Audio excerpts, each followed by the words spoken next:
Students, હવે આપણે study કરવાના છે advantages and disadvantages of oral communication. તમે જોઈ શકો છો અહીંયા તમને એક ટેબલ આપી દીધું છે, જેમાં એડવાન્ટેજીસમાં છે immediate feedback, time saving, economical, personal touch, flexibility, secrecy, immediate clarification અને ગ્રુપ કમ્યુનિકેશન.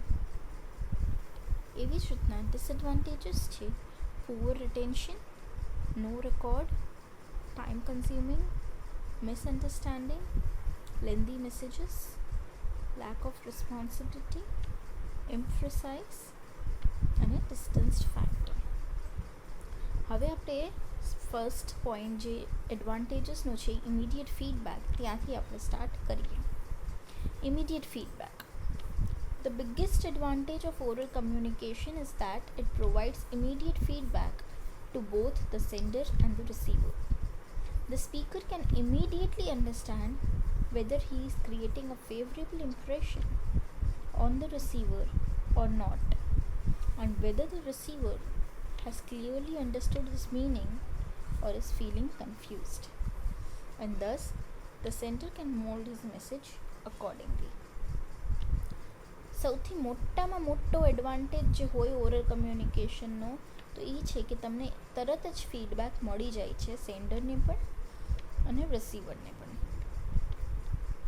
સ્પીકરને તરત સમજાઈ જાય છે કે રિસીવરના માઇન્ડમાં સરખી ઇમ્પ્રેશન પાડે છે કે નથી પાડતો, અને શું રિસીવર સમજી ગયો છે કે કન્ફ્યુઝ છે.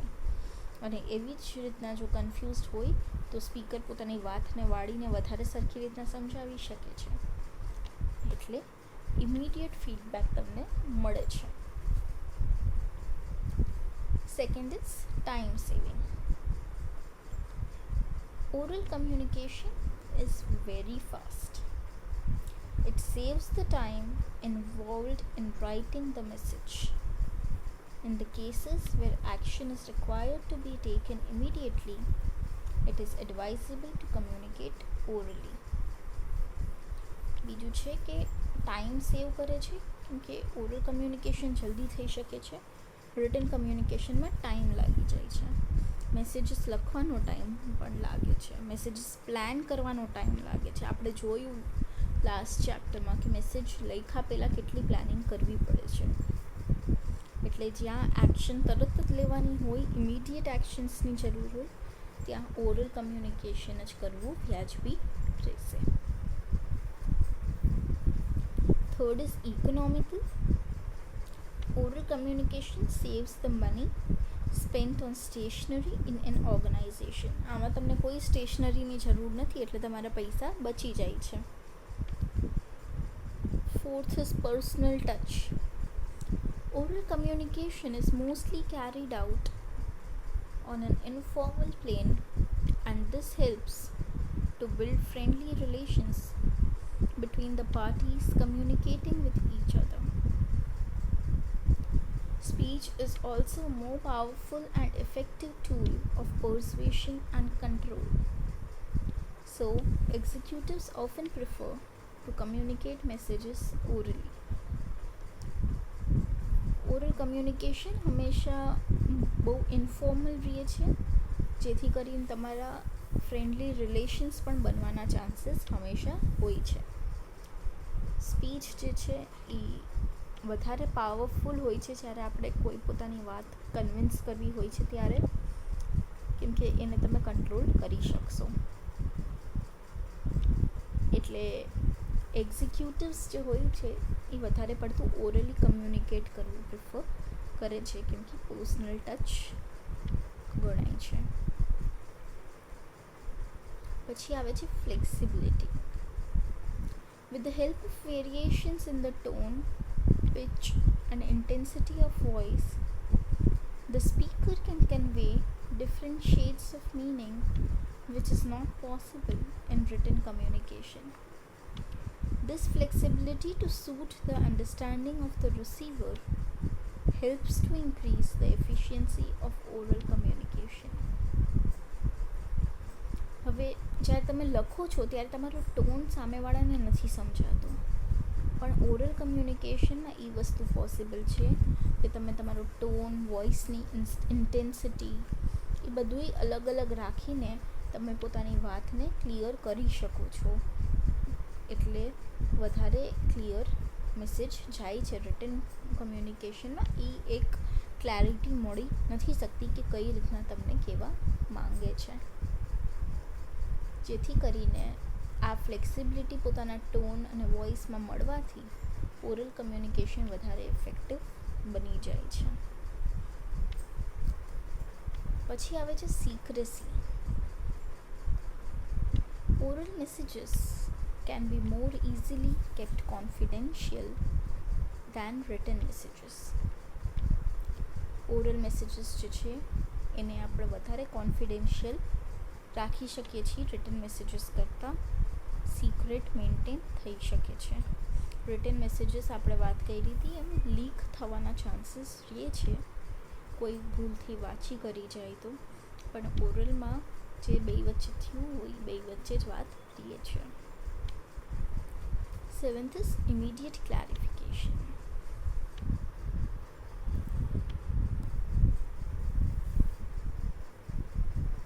Oral communication provides an opportunity to the speaker to correct himself and clarify himself by changing his voice, pitch, tone, etc. Body language can also be used to reinforce words. Thus, oral communication facilitates immediate clarification in case of any confusion or misunderstanding arriving at any stage in the process of communication. Oral કમ્યુનિકેશનથી સ્પીકરને opportunity મળે છે, તક મળે છે, જેનાથી પોતાને correct કરી શકે, ક્લેરિફાઈ કરી શકે.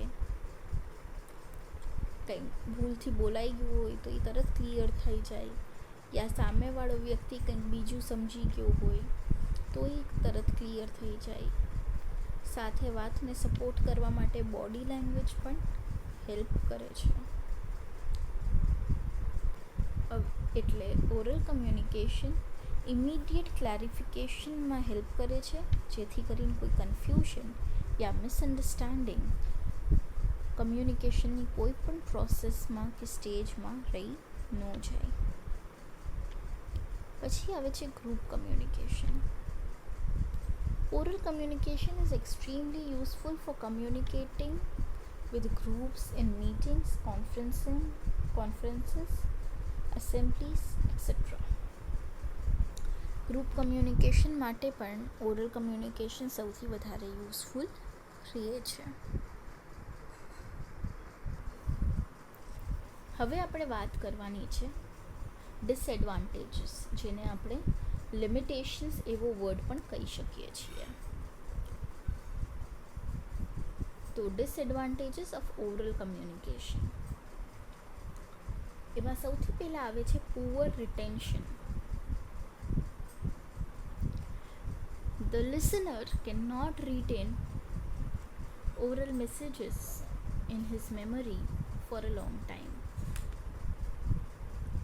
The speaker himself may not recall what he actually said. શું થાય છે? રિટેન્શન એટલે યાદશક્તિ. એટલે લિસનરને ઘણી વખત ઓરલ મેસેજીસ આપ્યા હોય તો એની મેમરીમાં લાંબા સમય સુધી રહેતા નથી, અને કોઈક વખત સ્પીકર પોતે પણ ભૂલી જાય કે તેને શું કીધું હતું. એટલે કોઈ પ્રોસેસ યા કોઈ એવી ઇન્ફોર્મેશન જે ખૂબ કામની હોય એ રિટનમાં આપવી વધારે જરૂરી છે. ઓરલમાં ભૂલવાની શક્યતા વધારે રહે છે. પછી આવે છે નો record. Oral communication provides no record for future reference as they are nowhere found in the records. So oral messages have no legal validity unless they are taped and made a part of permanent record. આનું કોઈ future reference રહેતું નથી જેનાથી તમને રેકોર્ડમાં પાછું મળી શકે. રેકોર્ડ રાખવું હોય તો તમારે આખો એનો વિડીયો રેકોર્ડ કરવો પડે યા એને ટેપ કરવો પડે. ટેપ ઇઝ રેકોર્ડિંગ, જેથી કરીને પછી તમે એને પરમનન્ટ રેકોર્ડમાં રાખી શકો. પણ એમને કોઈ રેકોર્ડ્સ એના રહેતા નથી કે જેનાથી આપણે ફ્યુચરમાં પાછું તેને રેફર કરી શકીએ. પછી આવે છે time consuming. Oral communication may not always be time saving. Sometimes meetings continue for a long time without arriving at any satisfactory conclusion. જરૂરી નથી કે દર વખતે ઓરલ કમ્યુનિકેશન ટાઈમ બચાવે જ. ઘણી વખત મીટિંગ્સ ખૂબ લાંબી ચાલતી હોય છે પણ એમાંથી કોઈ આપણને સેટિસ્ફેક્ટરી કન્ક્લુઝન મળતું નથી, કેમ કે બધાએ એકાબીજાના પોઈન્ટ્સ પુટઅપ કરે પણ પ્રોબ્લેમ પાછી હતી ત્યાં ને ત્યાં આવીને ઊભી રહી જાય છે. પછી આવે છે misunderstanding. Oral messages are likely to be misunderstood due to poor vocal expression and noise. Speaker may not be able to make himself quite clear or the listener may be inattentive. Misunderstanding એટલે કે oral મેસેજીસના misunderstand થવાના chances વધારે હોય છે જો noise આવી જાય યા poor vocal expression એટલે તમારો ટોન, પિચ, ઇન્ટેન્સિટી જો એ તમારા કંટ્રોલમાં ન રહે, એ તમારી ખરાબ હોય તો પણ મેસેજ મિસઅન્ડરસ્ટેન્ડ થવાના ચાન્સ વધી જાય છે. સ્પીકર ઘણી વખત એવો હોય જે પોતાને એક્સપ્રેસ ન કરી શકતો હોય યા લિસનરનું ધ્યાન ન હોય તો પણ મિસઅન્ડરસ્ટેન્ડિંગના ચાન્સ વધે છે. 5th, lengthy messages. Oral communication is not suitable for transmitting lengthy messages because there is every likelihood of some vital parts being missed. Lengthy messages માટે ઓરલ કમ્યુનિકેશન સુટેબલ નથી રહેતું કેમ કે કંઈક એવો પાર્ટ હોય જ છે જે પછી મિસ થઈ જવાનો હોય યા ભૂલાઈ જવાનો હોય, એટલે લેન્ધી મેસેજીસ માટે રિટન કમ્યુનિકેશન જે છે એ વધારે પ્રિફરેબલ હોય છે. 6th, lack of responsibility. Oral messages are not recorded. Therefore, it becomes difficult to hold persons responsible for mistakes, inaccuracy, untruth in oral communication. એટલે કે ઓરલ મેસેજીસ આપણે record નથી કરતા એટલે કોની ભૂલ છે, કોણ ખોટું બોલે છે કે કોણ એક્યુરેટ રિપોર્ટ નથી આપતું એ જજ કરવું બહુ ડિફિકલ્ટ થઈ જાય છે. એટલે કોઈની રિસ્પોન્સિબિલિટી ફિક્સ નથી રહેતી જે રિટન કમ્યુનિકેશનમાં રહે છે, કેમ કે એમાં આપણે નામની સાથે સંબોધીએ છીએ લેટર. આમાં કોને શું કીધું હતું એની કોઈ રિસ્પોન્સિબિલિટી રહેતી નથી, એટલે ઓરલ કમ્યુનિકેશનનો બહુ મોટો ડિસએડવાન્ટેજ છે. 7th is imprecise. People usually take less care when speaking than when writing. Therefore, spoken words tend to be less precise than the written words. The speaker often gives the message without having properly organized it earlier, and so the exact point the speaker is trying to make is often lost. લોકો છે ને લખવામાં વધારે ધ્યાન રાખે બોલવા કરતાં, એટલે જ્યારે માણસ બોલતું હોય ત્યારે એ વધારે પ્રિસાઇઝ ન હોય, રિટનમાં વધારે પ્રિસાઇઝ હોય. એટલે સ્પીકર જે છે ઘણી વખત મેસેજને પ્રોપરલી ઓર્ગનાઇઝ એને પહેલેથી ન કર્યું હોય એટલે એ જે એક્ઝેક્ટલી શું કહેવા માંગે છે એ ઘણી વખત મિનિંગ ક્લિયર થતો નથી, કેમ કે એનો મેસેજ પ્રોપરલી પ્લાન્ડ હોતો નથી. 8th is distance factor. Oral communication is not possible if the communicator and receiver are far removed from each other and no mechanical devices are available to connect them. Sometimes, some defects in mechanical devices also obstruct oral communication at a distance. એટલે જ્યારે કમ્યુનિકેટર એટલે કે sender અને receiver એકાબીજાથી દૂર હોય છે ત્યારે oral communication possible નથી જો કોઈ મિકેનિકલ ડિવાઇસ આપણે યુઝ નથી કરતા તો. ઘણી વખત એ મિકેનિકલ ડિવાઇસમાં પણ ડિફેક્ટ્સ હોય છે જે ઓરલ કમ્યુનિકેશનને એક ડિસ્ટન્સ સુધી પહોંચવાથી રોકી લે છે. એટલે આજનું આ સેશન આપણે હવે અહીંયા જ સ્ટોપ કરશું. ઓરલ અને કમ્યુનિકેશનના એડવાન્ટેજીસ અને ડિસએડવાન્ટેજીસ આપણે ડિટેલમાં સ્ટડી કર્યા. નેક્સ્ટ સેશનમાં આપણે સ્ટડી કરવાની છે સ્ટાઇલ્સ ઓફ ઓરલ કમ્યુનિકેશન. એમાં 5 સ્ટાઇલ્સ આવવાની છે and that will be the end of the chapter. એ 5 સ્ટાઇલ્સ છે assertive style, aggressive style, submissive style, passive aggressive style અને મેન્યુપ્યુલેટિવ સ્ટાઇલ. આ 5 સ્ટાઇલ્સ હવે આપણે સ્ટડી કરશું.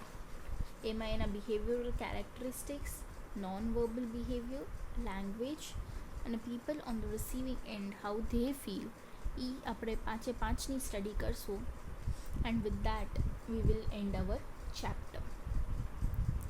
પ્લીઝ સ્ટુડન્ટ્સ, કોઈ પણ ડાઉટ હોય તો make sure you note it down so we can solve it easily when we meet in the class. I hope you guys are understanding everything. See you in the next session.